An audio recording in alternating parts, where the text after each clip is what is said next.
We have guests! Welcome to the week of movies. So we have a long weekend this weekend, so we're going to a movie every single day. Evan and Liv are not joining me, but they just wanted to make a cameo. So like, comment, subscribe, and follow them. Oh my gosh. Today we're seeing How to Make a Killing with Glenn Powell, and when I saw the trailer for this movie, it really reminded me of the book How to Kill Your Family. So I'm very curious to see if there's any relation between the two, because I really liked the book, but it was quite frustrating at the end.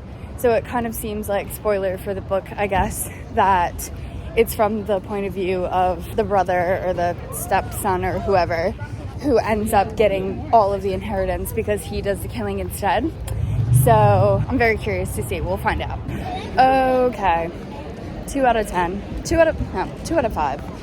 It was a movie, and somehow they had made hot people not hot. Like, was not attracted to Margaret Qualley in the slightest, nor Glenn Powell, and I am a big Glenn Powell fan. I will also say it was not a direct adaptation of How to Kill Your Family, but it was enough so, and some of the kills were exactly the same.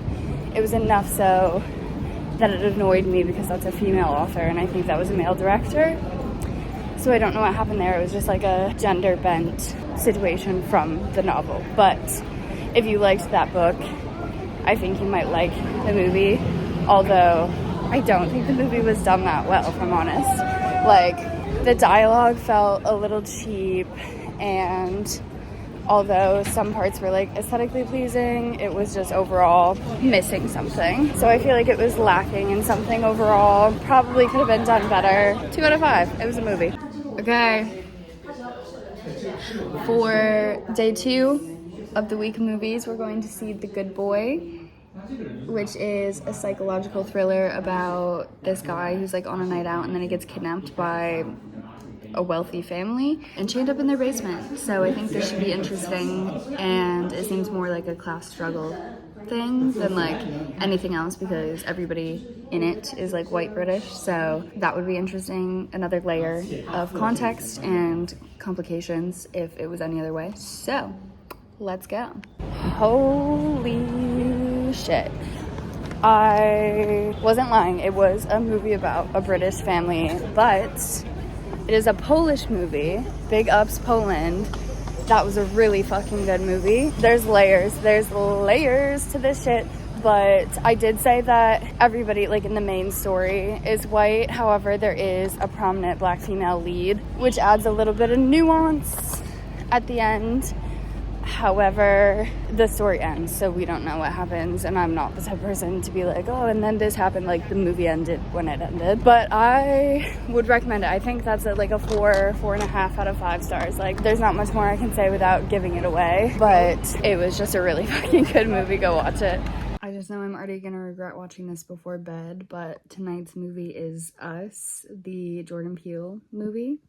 I've been curious to watch this for a while since it came out in 2019, but I've actually canceled my movie tickets for tonight and tomorrow because I'm working from home. So I'll watch movies at home that are on my list from whenever for those days, and then go out the house to see movies in theaters whenever I'm out and about already, instead of going all the way there just to watch the movie, because our closest odeon is in Greenwich and it takes like an hour to get there on the bus. So not ideal, but I've got a projector in my room, so let's get into it. Wish me luck. So I did fall asleep, which would usually get an automatic 2 or 1 star rating, but I think it's just because I was tired, not because I was bored. So I will try and run it back and watch it in its entirety today, in addition to a new one. But it didn't seem like the scariest Jordan Peele movie that exists. It was unsettling, but it wasn't necessarily scary, and it wasn't really like jump scare either, but he's also like not really one for that. So I'll give another chance, but I did fall asleep. And then I'll keep you updated on what we're watching tonight afterwards. Okay, wow. I gave it originally a 2.5 out of 5 stars on Letterboxd, but I rated it before I finished it. Rookie mistake. Ended up giving it a 3.5 out of 5 stars. Wasn't my favorite. Some of the dialogue and like shots felt cheap and out of place, like more horror movie vibes in like a laughable sense, like a comedic kill rather than like psychological thriller, which I think is what it's meant to be. But I read some really interesting opinions on the movie and like theories and things like that. The basic concept is pretty basic, so that wasn't a surprise to me, but then like some other like parallels and stuff, I was like, oh, wouldn't have thought about it like that. But not necessarily anything that I was like, wow, this is groundbreaking. So I liked it. I would recommend it. Not my favorite, especially not my favorite of his. I think there's been a lot better, so obviously he's got high standards. Now we're going to watch Everybody Rides the Carousel. It's animated and it's like a psychological movie from the 70s, I think. And I believe it's like about the 8 stages of life from infancy to, I don't know, old age. But I've heard interesting things about it. I think it's definitely going to be a cerebral piece. So very curious, we'll see. Okay, I did fall asleep while watching that last night. And the animation style or the art style is really cool. The entire thing isn't animated. So I just finished it this morning. And I think it's a really beautiful view on humanity and life, and I think everybody should watch it. It kind of made education fun, and I liked to see the different stages coming up at different stages of life. 2 Letterboxd and YouTube reviews / comments that I saw about it that made me laugh because, like, I can imagine. One said watching this with someone would be more intimate than doing anal. Thought that was hilarious. And then another one said, watching this on mushrooms with my mom changed my life. And I don't even know where to begin with that, but I think it's something that everybody should watch. I mean, it's only like an hour long. It's on YouTube. It didn't send me into much of like a spiral or like panic attack that I thought it was going to. So that's good, but currently know what stage I'm at on the carousel, and I fear that I am just gonna keep going round and round here for a while. So there are some, obviously it was done in 1976, so there are some a little bit out, I don't know if you can consider psychological traits or experiences like that outdated, but there is a stage that says it's generativity versus stagnation, and basically each stage has like a positive and a negative, and stagnation is seen as the negative at this stage, and generativity is obviously seen as like the positive progression. And that's like can only be done, actually no, I was gonna say it can only be done by having kids, but you see somebody who doesn't have kids in this section caring for a child that is not their own. So it's caring about the next generation, but it doesn't necessarily mean having kids of your own. So I take that back. Take it back. No notes. Okay, I just saw Ready or Not 2 and fucking loved it. I loved the first one. I just feel like it's like classic horror vibes, like some elements of comedy in it, kind of campy, like camp kills and stuff. 100% would recommend, especially if you liked the first one. And I also really, really love when, well, first of all, good for her.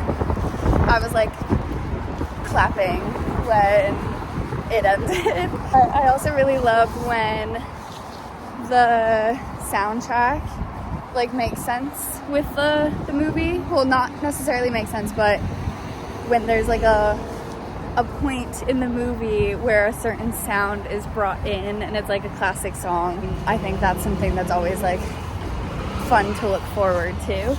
But I would give it like a 4.5 out of 5. It wasn't like a cerebral movie or anything that like you really have to think about, but it was fun and I liked it a lot. I love movies like that. Doubling up on movies today because volunteering went late yesterday, so I didn't end up making it to the movie that I had booked. And I just watched Kill Bill. I have nothing to say. It's a fucking Quentin Tarantino movie produced by Harvey Weinstein, like negative stars. It also was just pretty fucking boring. I don't understand how people are like, oh my god, this is the greatest movie I've ever seen in my entire life. Like, I'm struggling not to fall asleep right now. And I immediately took the second one off my watch list because I was like, I'm not sitting through that again. But now I'm going to watch Fantasia, the redone version, or like the more recent version from 2000 instead of the one from 1940. I have both of them on my watch list, but the one from 2000 is like an hour shorter. So I'm gonna watch that one. And then we're seeing a movie in theaters tomorrow, but I'll do my review afterwards anyway. Fantasia was super cool. I feel like the animation style was really interesting. It had like some of those, I don't know the technical terms for it, but when something's animated and it almost looks see-through or like transparent and also like sparkly, like there were like whales jumping into water and the water that splashed up was like a thin veil rather than like a block of color. So it just like seemed really well done. I'm sure it took like a long time, but I thought that this could be a really cool style of animation for like concert visuals, because the whole premise of the movie, which I didn't realize, is that it's just orchestra music set to animation.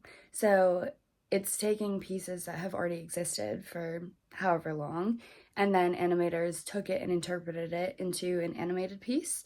So it was like an Italian thing that was like Rome in spring or something, and it was like whale migration, but they're like flying, like I don't know, it was like kind of trippy, kind of cool, very interesting, sometimes abstract, like really good also to keep like in the background, like instead of music videos at like a party. That would be cool.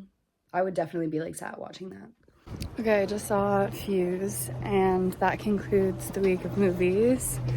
But holy shit, it was the battle of the sexies, and couldn't tell you if I'm team Bomb Squad or team Bank Robber, but I was enjoying every last bit of it. There's some good twists at the end, and kind of ends up being all wrapped together, but you don't know like where it's going on the way there. Would recommend. I thought it was nice.